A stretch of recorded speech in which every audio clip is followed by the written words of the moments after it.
Thôi nhá cho lại một lần xin nẻo. Nó mà ta hỏi nha. Lo con thứ tên là té của vít té. Cam nó cởi chua xe. Còn chéo thì nó nè. Mất cưng.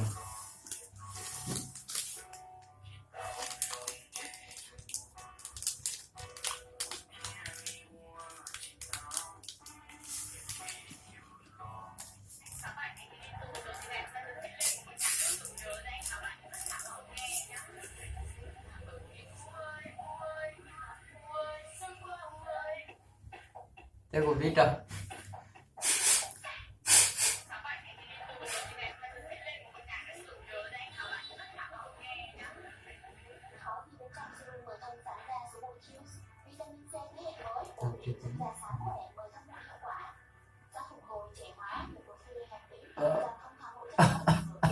Wow. Môi chia rồi đi. Nó có bị Covid.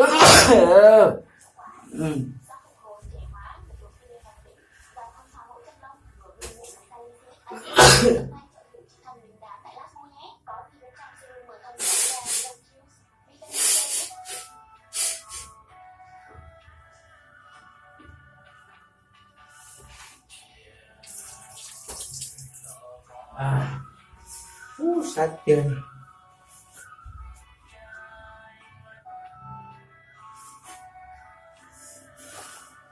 Ta về đây là sát thằng từ về đây thôi.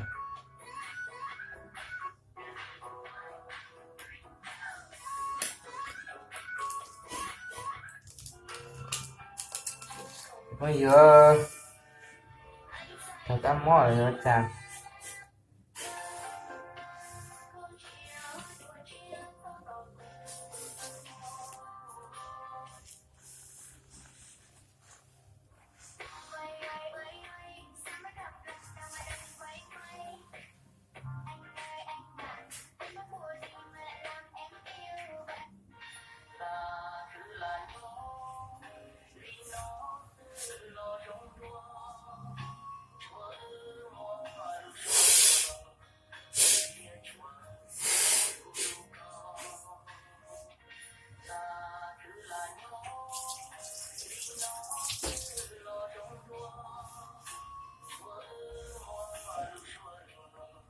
Anh em một cưới bổng đây là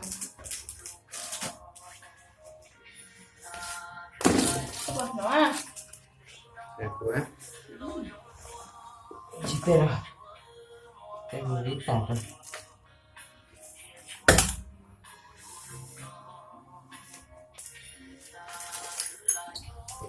Cái vừa đi rồi ít sống khoan dừa té cá mót rồi.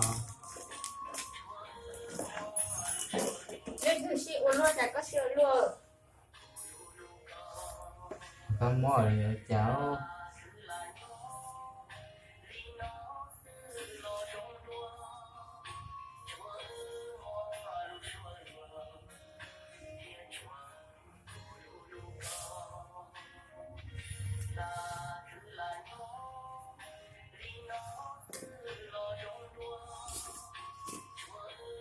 Họ tỉnh.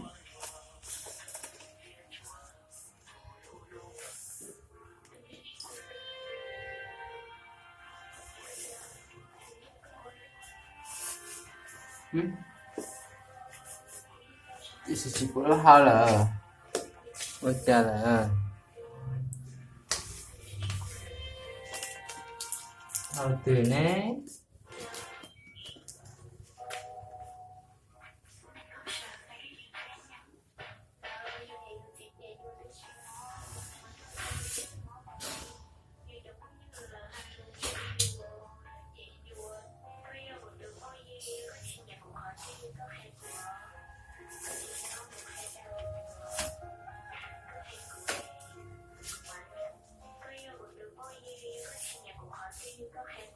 Ôi bữa hỏi chồng con dưa.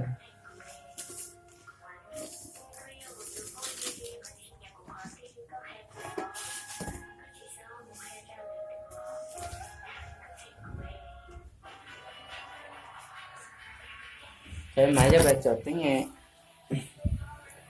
nhớ thao đó chọt con gì đó của đó là bị chỉ cho nó thôi nào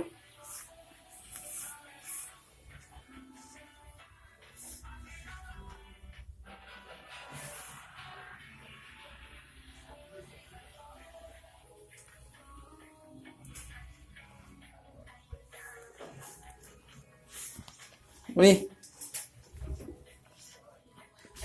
mình có bỏ học của biết từ nè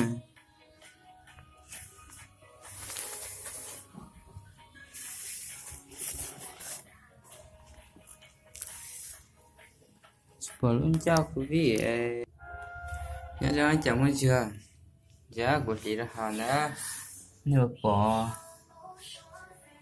là nó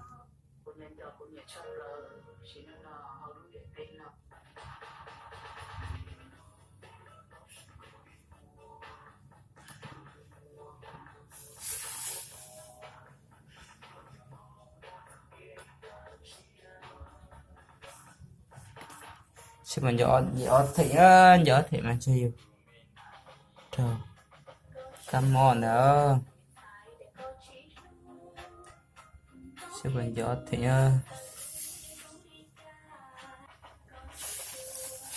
ít thành xe chứ không vừa chứ xin gió cái lép lòng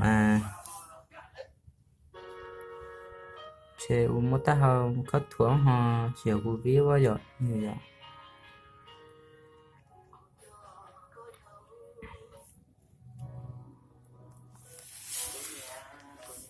hey nhớ cho anh của cháu không như sao lên sao tu nhưng sẽ chờ của trở ta làm xin nè